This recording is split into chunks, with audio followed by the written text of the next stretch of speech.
I receive my news on Facebook and also the TV. I watch the news in the evenings whenever I get home from work.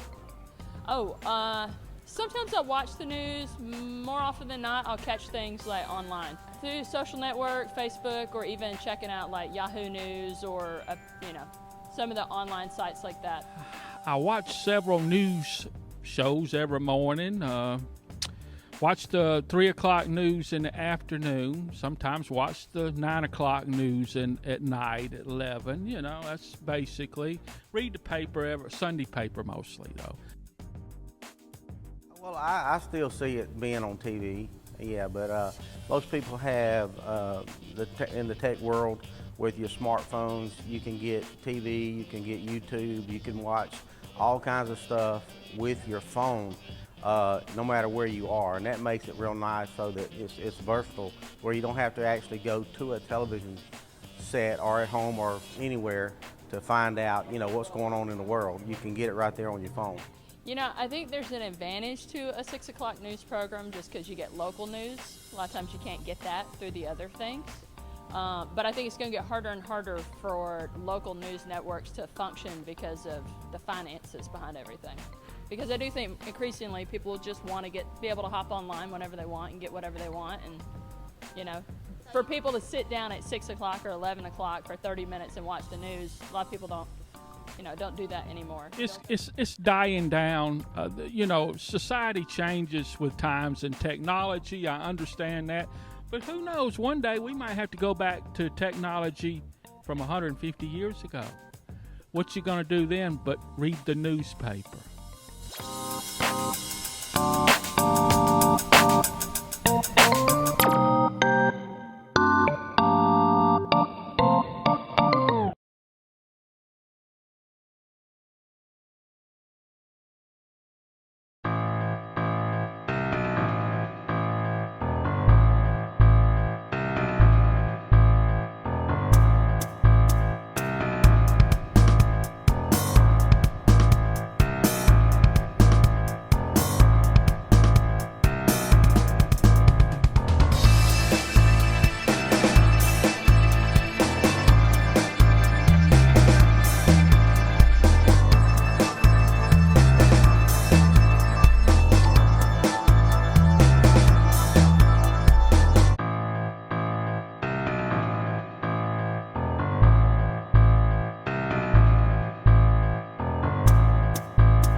America's last space shuttle flew into space in 2011.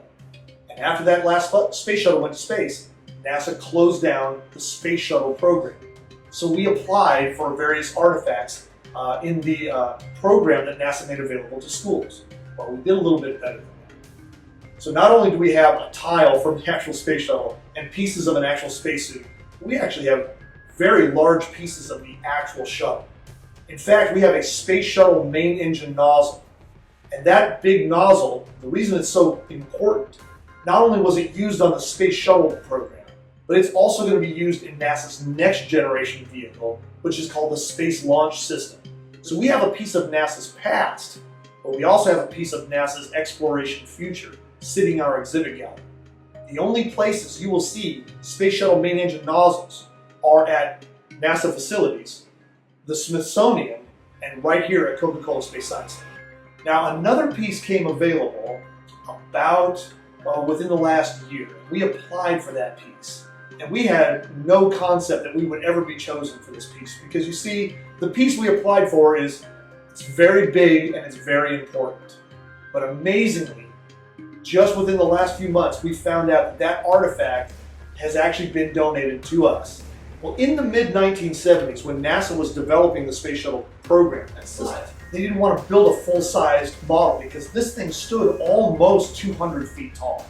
And so what they had to do is they had to build scale models of this. Well, the largest scale model, which is really an engineering prototype that they ever built of this particular stack, was 1/4 the size of the actual space shuttle, which means from tip to tail, it was about 50 feet long, about 48 feet long, which means they had to scale down all the little screws and fasteners, all of the hinges for the cargo bay doors, all the joints that connected the solid rocket boosters to the main tank, that connected the shuttle to the main tank.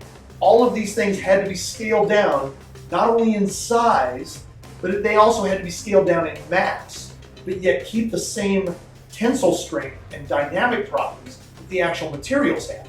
That was a very complex engineering maneuver, so they had to put it through this kind of testing. The other thing to remember was, unlike the previous rockets that NASA launched, they launched those unpiloted. In other words, they always tested the rockets with no one on board, just to make sure everything was functioning. Then they put actual astronauts on board. They could not do that with Space Shuttle. So the first time Space Shuttle flew, there were people on board. So they had to get it right the first time. That's what made this dynamic model, this engineering prototype, so critically important. That made this a very, very important piece of the engineering process for Space Shuttle. Well, after they were done, they rolled all this thing into a warehouse. And eventually, the orbiter, the part that looks like a space plane, that went to Canada, and that orbiter hung in the Calgary International Airport for about 14 years. So they went through a selection process to see who could house these materials and yet still keep and maintain the integrity of what they were to the Space Shuttle program. We put our application in, and because we're part of the university, and because we talked about how we would incorporate this with the engineering mission to train our engineers here at Columbus State and our future astrophysicists here at Columbus State, those were in main consideration for us receiving this artifact. And we found out just a few months ago that the entire stack, the space shuttle, the external tank, which is 38 feet long, the solid rocket boosters, all of this is coming to Columbus and will come and be on display at Columbus State University's Coca-Cola Space Science Center. The Science Center is going to have to enclose the front part of our building. Because the process moved kind of fast for us to get this thing, we actually already have the pieces of the quarter scale space shuttle and tank and solid rocket boosters in town. Now, that doesn't mean they're going to go on display soon, because this process has only been going on for a few months, so we can't move that fast. We have to go through a process where we have to raise the funds, we have to have an architectural plan, and then of course it has to actually be constructed. We're looking somewhere between 2 and 3 years for that entire process to take place. And so that space shuttle quarter scale will be on display somewhere around 3 years from now. And it is really an honor and an amazing opportunity for us to be able to put this on display here at Columbus State.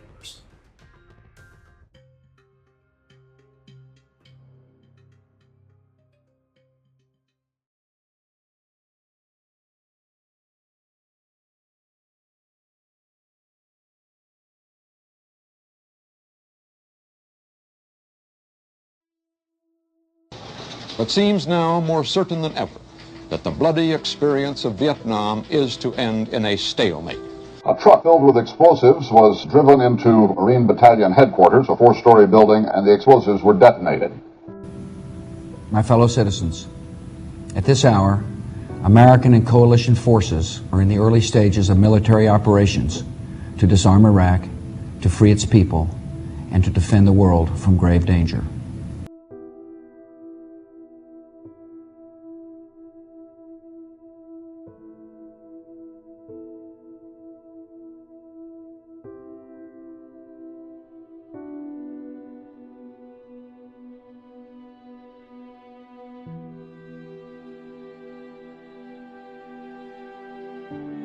I was E3. I was a petty officer, second class. Staff sergeant. I was ground security.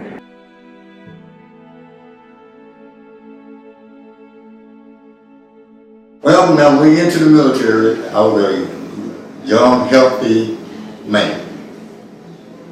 And soon I got in there, what happened to me, I became a young, sick, mentally disturbed man. Most of the people that I see here, though, that are homeless, they have some kind of substance abuse problem or mental health issue. There's a lot of mental health. When you're in jail, the chaplain there will tell you, "Oh, go to the homeless, safe house. We offer this, this, and this," or go to Homeless Network. We offer this, this, and this. But when you get here, you have to go to 5 more places. You have to go get proof that you're homeless. You have to go back to the police department to get a homeless letter saying that you're, or a background check. You have to go to get food stamps to see if you qualify. And to get those, you have to go to 3 places. You have to get a letter of homeless. You have to have a P.O. box here. And it's hard because these places are scattered out and they're like 4 or 5 miles apart. And you're walking, so you might have to walk 15 miles a day just to get a free meal or just to get a P.O. box that you could use for a mailing address or to get your background check so you can stay in the shelter. You can't get off the street without money. But if you don't have this paperwork, you have to sleep on the sidewalk like a dog. It's very humiliating, and I try not to let anybody know that. I mean, I know that it would be hard, and people do look at you like, well, you know, you don't have an address or a phone number that can contact you. How would I take it seriously? You want to know about me? Yeah. You want to know about how things work? Yeah. Let's turn that joker off and you come and walk up and down the street with me. See how it is to be homeless. So I remember where I came from, and I know what I have to do to get back to that. It's, so I keep that. I know who I am. But yeah, I do see people looking at me like, they hold their purses tight or kind of go around. When you're homeless, dude, man, people don't give you no respect. They don't even know what your background is. It's not where I'm at. It's not who I am.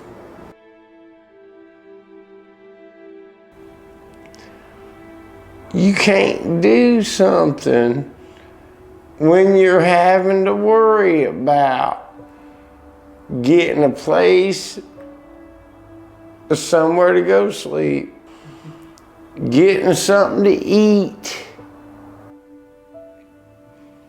That's what we think about all day long. Man, where am I gonna lay my head? Man, where am I gonna get me something to eat from? It's kind of rock bottom and very humbling. My life's a living hell. It's very depressing, and it's very frustrating. Wake up every day knowing you ain't got no hope. Think about that. I'm a tough son of a bitch. I fought everybody on the street. But I ain't got no hope, man. And God tells you, faith, love, and hope And I got 2, but I ain't got life. There are 58,000 homeless veterans in the United States today. They have served and sacrificed for our country. And now they are forgotten heroes.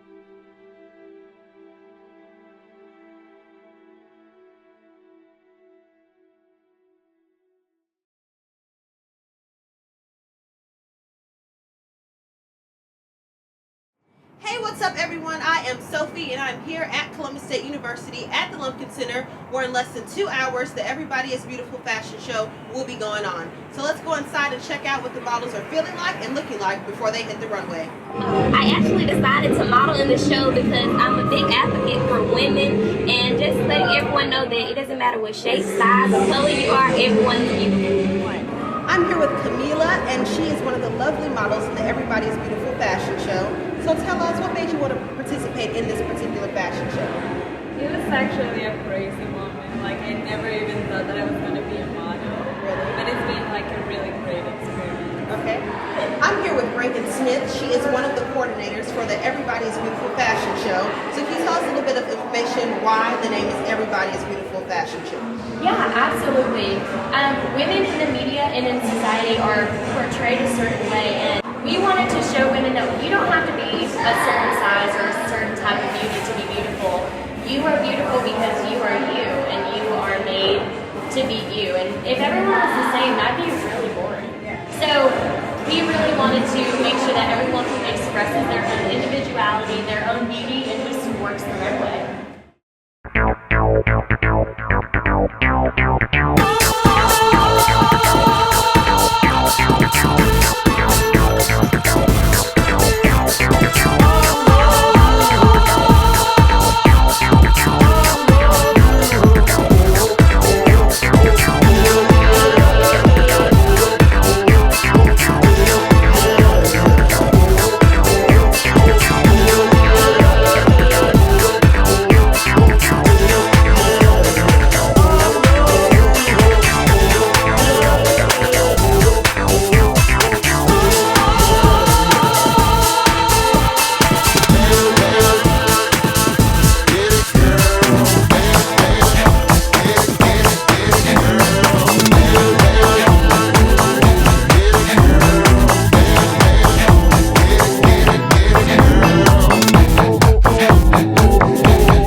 Disability Service Center is a nonprofit resource center for all forms of disability.